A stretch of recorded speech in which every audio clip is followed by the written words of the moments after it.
Hi, I'm Lance Suzuki, and today I'm going to be playing through and giving you some of my tips for the 2022 Hawai'i Youth Symphony Flute Audition Packet.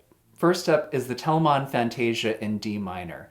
This piece is originally for unaccompanied flute, and more specifically in the score, it is called Flute Without Bass. Now, during this period, the Baroque era, it would be very common to see music with the melody and the bass line. And the bass line is going to have some notations so that a keyboard player can play along and fill in some of the harmonies. But in this case, without any bass, all of that is contained within the flute part.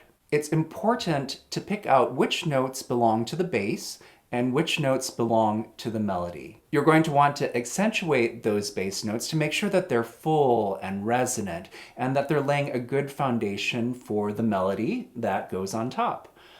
Also, if you look at the score, this is marked dolce, and dolce means sweetly. So in addition to accentuating the bass, maybe lightening up a little bit on the melody, you're going to want to make sure that this has a very beautiful, sweet, dolce quality to the whole piece. In Baroque music, it is totally acceptable to add a few additional slurs, especially to some of the faster notes.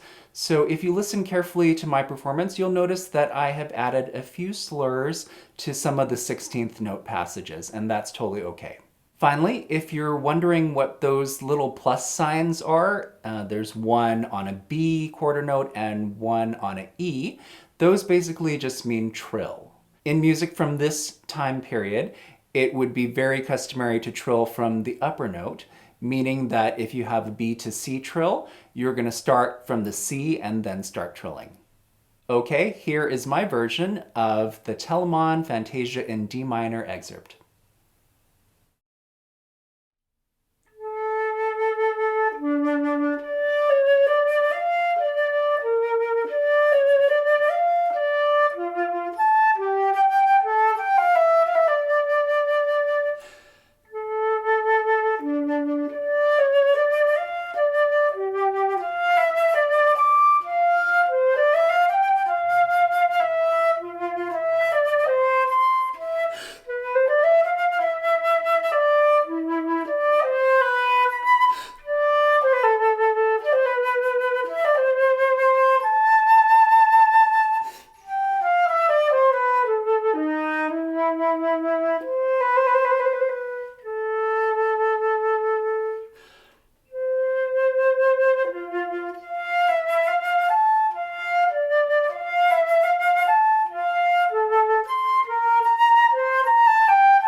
Next up, we have an excerpt from Dvorak Symphony No. 8. And unlike the Telemann, this excerpt is not unaccompanied. In fact, there is a full orchestra. In the first section, before D, you are just a part of the tutti, a part of the larger orchestra, and then at D, it becomes a flute solo with orchestral accompaniment. Because the beginning of this excerpt is part of a larger tutti, and then at letter D to the end of the excerpt is a solo, I think it's important to make a slight distinction in the way that you approach the music in those two sections. Before D, it's okay to play quite full, very resonant, and then at D, it's marked piano, and I want to let you know that it's not customary to play very softly. It's still a solo, and you're still going to have to project over the orchestra. Instead, piano might mean a slightly gentler approach to the music. In the first section, I try to play with a little bit more oomph and maybe a little more gusto. And then as the solo starts, I try to lighten that up play a little bit more smoothly and gently, and hopefully that comes through in my performance. If you're struggling with this excerpt, don't worry. Just know that this is something that would be asked on many college auditions as well as professional orchestral auditions, and college students as well as professionals really struggle with this piece just in the same way that you are. And the solution is just to start slowly. Start slowly, play cleanly, play smoothly, and gradually inch that tempo up as well as you can. Okay, here's my performance of the Dvorak 8 excerpt.